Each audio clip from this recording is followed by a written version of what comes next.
Survive and thrive. It's the name of the game. Has been for millennia. Whatever it takes, you do it. I have the distinct honor of being the first thief mentioned in the Bible. I stole something very valuable. And if I were caught, execution at the hand of my own father. But you do what you have to do, and I did. Survive and thrive, baby. Throughout history, people have sought tangible representations of their faith in idols and gods, looking for divine guidance and protection. However, Christians seek guidance and fulfillment through a personal relationship with the living God.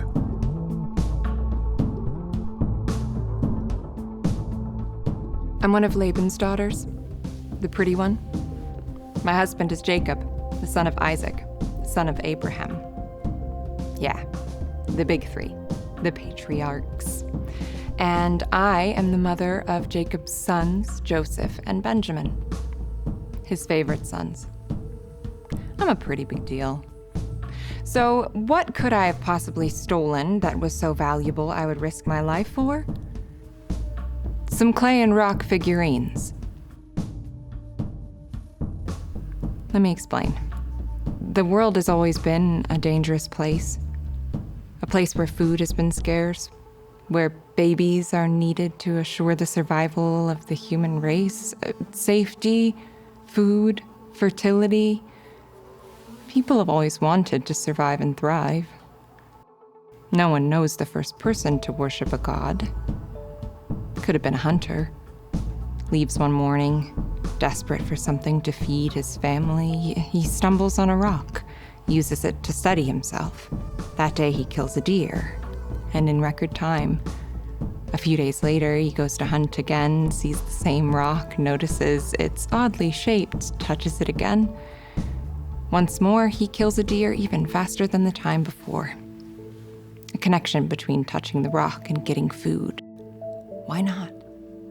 It's only a short step to worshiping the rock to ensure prosperity. Maybe it wasn't a hunter and a deer. Maybe it was a woman wanting a baby or a family needing safety. Whatever the situation, somebody saw a connection. The instinct to survive and thrive kicks in, and they think, worship the right object and you have a better chance of surviving and thriving. Once someone started worshiping an inanimate object, it wouldn't be long before the whole family started worshiping that object, then the whole tribe, and it would be another short step until more than one god would be worshipped. You couldn't take chances or be too safe. The world, it's a dangerous place. The more gods you worship, the more likely you would survive and thrive. This brings me to my grandfather-in-law, the great Abraham. He lived in about 2000 BC in what is now modern-day Iraq. According to the Bible, Abraham's relatives worshipped gods beyond the Euphrates River.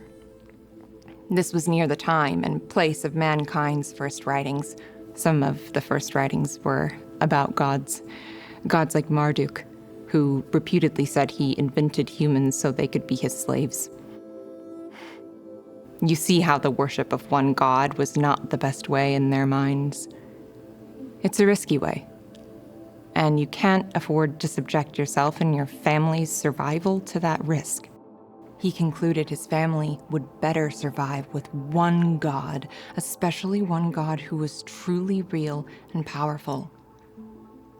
Now think about the decision Abraham had to make, leaving all those other gods behind.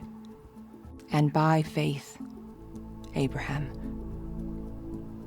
It was a huge step for this man, as well as a huge step for mankind, if you know what I mean. I mean, nobody has done this before. It's crazy. It's countercultural. And potentially, it's fatal. Flies in the very face of survive and thrive, but he did it. Abraham made his choice. He left his gods for the one true God. Then he had Isaac, then Jacob, they also worshipped only the one true God. Not many others worshipped only the one true God. Jacob worked for my father for many years. While he was working under Dad, God blessed Jacob. Jacob's sheep and goats were so healthy, they multiplied so quickly, we became rich. Finally, we could leave my father and return to Jacob's native land. My father was difficult. I mean, I love him, but I get it. Jacob decided we should leave while my dad was away shearing sheep. Jacob wanted out of there before there was any drama. Smart man. And there were a lot of us, so we needed a big head start. I was ready to leave my father, but not ready to completely leave what I had always known. Safety, maybe. Familiarity. Something. Anyway, I stole our family gods. The clay and rock figurines, I took them. But technically they were kind of mine. Right? I think so. Didn't tell my husband, didn't tell anybody. So yeah, I stole them, hid them inside my camel saddle. They were small, they probably won't even miss them.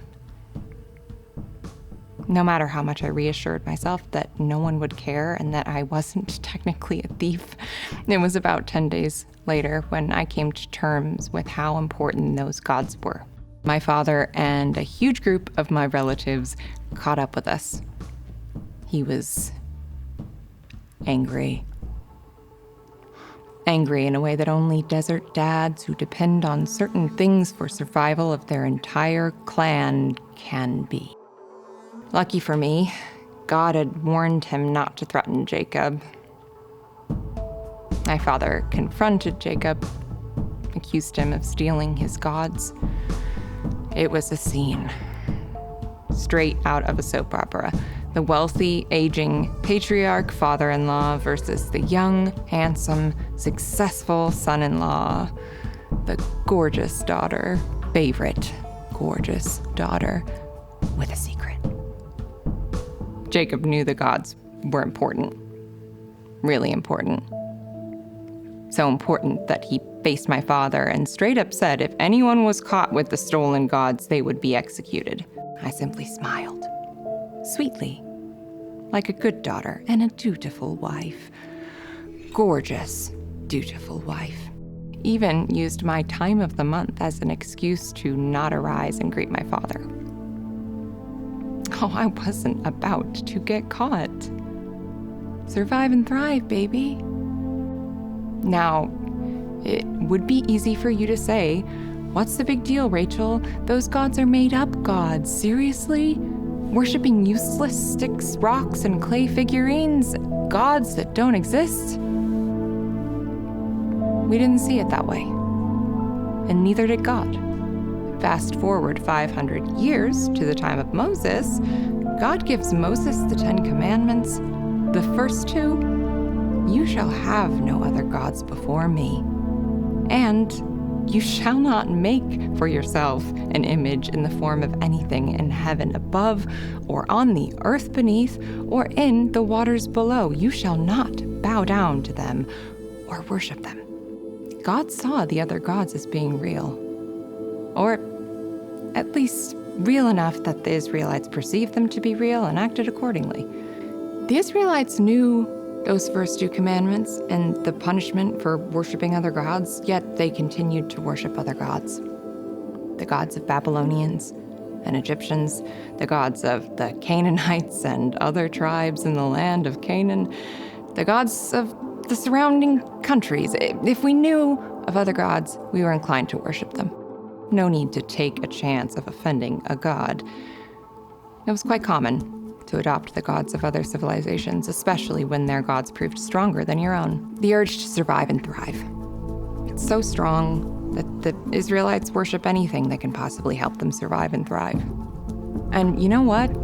History shows most civilizations throughout time up to today have worshipped gods too. Survive and thrive.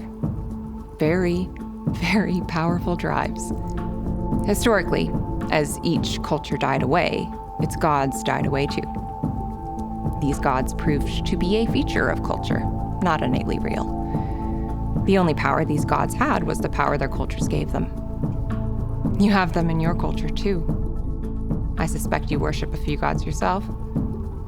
Not sticks and rocks and clay, but something just as mundane. Career. Food. Celebrities. A hobby or habit, a person or relationship. Social media. Any chance you recognize these as gods? Not so fast. A quick look at your daily time stats and your bank account may bust you. Abraham started something new. Way back in 2000 BC, a different way of understanding gods.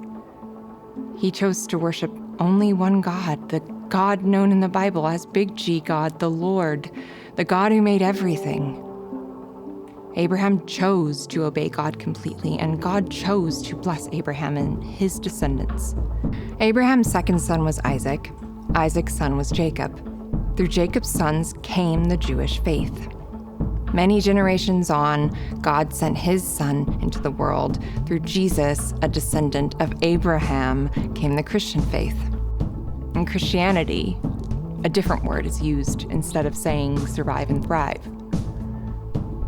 Life. Jesus used the word life. He said, I have come that they may have life and have it abundantly. Abundant life.